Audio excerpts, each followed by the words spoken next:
To determine if you have a narrow or regular P&H arm, insert a penny into the hook part of the wiper arm. If it fits, you have a regular P&H arm. If it's too large, you have a narrow P&H arm.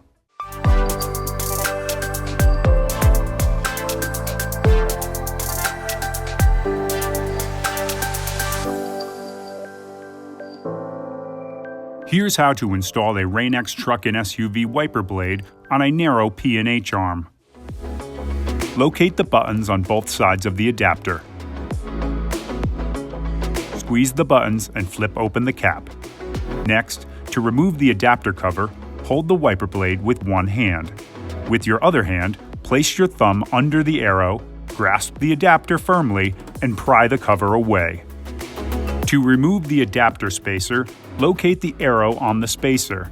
Place your thumb underneath the arrow and pry the spacer away.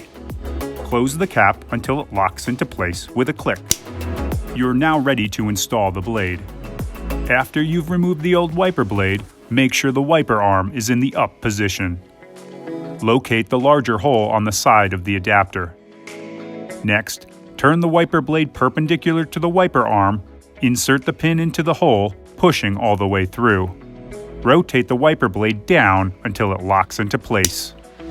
Tug on the blade to make sure it's properly fastened. Remove the yellow plastic squeegee cover and lower the arm gently onto the windshield. Now activate the blade change indicator by removing the sticker. Over time, the black dot will turn yellow when it's time to change your wiper blade. Installation is complete. You are now ready to outsmart the elements with Rain-X truck and SUV wiper blades.